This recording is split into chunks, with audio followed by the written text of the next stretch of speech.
positiva. La comunicación positiva es aquella que utiliza un lenguaje positivo, independientemente de quién sea su receptor, ayudando a generar una imagen positiva y, sobre todo, generando la bidireccionalidad. Es decir, es una comunicación que es posibilitadora. Es una comunicación que genera la bidireccionalidad, que genera el feedback de la comunicación, no que cierra la comunicación. No es una comunicación, yo diría, que potencia, que busca potenciar, no que busca limitar.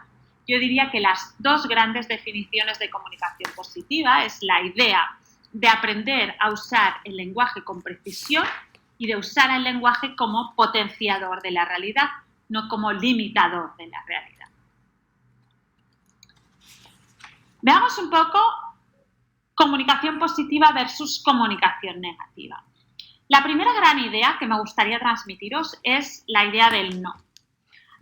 El no es una construcción del lenguaje, pero no existe en la experiencia. Nuestras experiencias no son no experiencias, son experiencias todas. Pueden ser experiencias ligadas a una emoción positiva o ligadas a una emoción que no es tan positiva o que es más fuerte. Pero todas son experiencias, es decir, nosotros, y por tanto, es una construcción del lenguaje. Cuando nosotros estamos usando en exceso el no, lo que me obliga a hacer neurológicamente, de mi cerebro, lo que me obliga a hacer es crear la imagen de lo que me estás diciendo y luego desecharlo.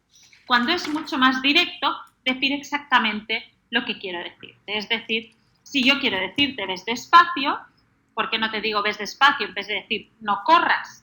Si yo quiero decir habla bajito, puedo decirte habla bajito en vez de decir no grites.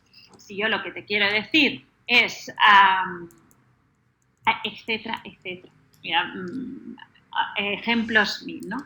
Pero la idea de que tenemos muchas veces esta tendencia a un uso excesivo del no, cuando el no es una construcción del lenguaje, cuando siempre podremos encontrar un poco, porque las experiencias, quedaros con la idea de que las experiencias siempre son positivos, por tanto, siempre existe la manera de decirlo en negativo, absolutamente siempre. De hecho, luego si queréis en la parte de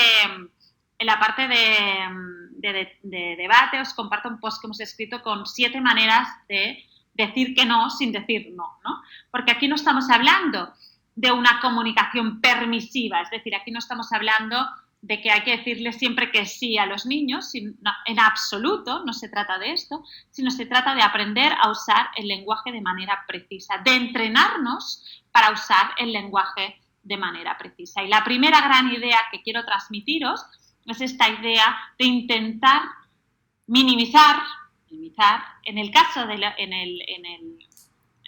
la medida de lo posible, el uso de la palabra no. La comunicación positiva versus la comunicación negativa, como os decía, es que la comunicación positiva es un lenguaje que potencia, un lenguaje que me da alas, versus la comunicación negativa, que es la que nos obliga a destruir imágenes, que es la que es limitante, la que trunca el resultado y la que cierra el diálogo. Versus la comunicación positiva es la que nos permite definir, comunicar con precisión, y esta idea de definir con precisión lo que hace es nos da seguridad. Yo leía hace muy poco un libro que ha sacado hace muy poquito Luis Castellanos, que se llama Educar en positivo, Educar en comunicación positiva, no recuerdo exactamente el nombre, si queréis luego lo busco, y hablaba de que la enorme diferencia de la comunicación positiva es que es una comunicación dinámica. Es decir, la comunicación negativa es una comunicación que usa el lenguaje de una manera estática. Y entender que la vida no es estática, está en constante movimiento.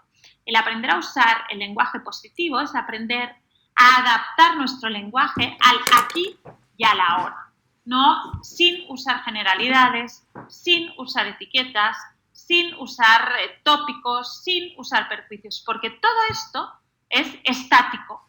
Todo esto nos lleva a crearnos imágenes mentales estáticas que no cambian, ¿no?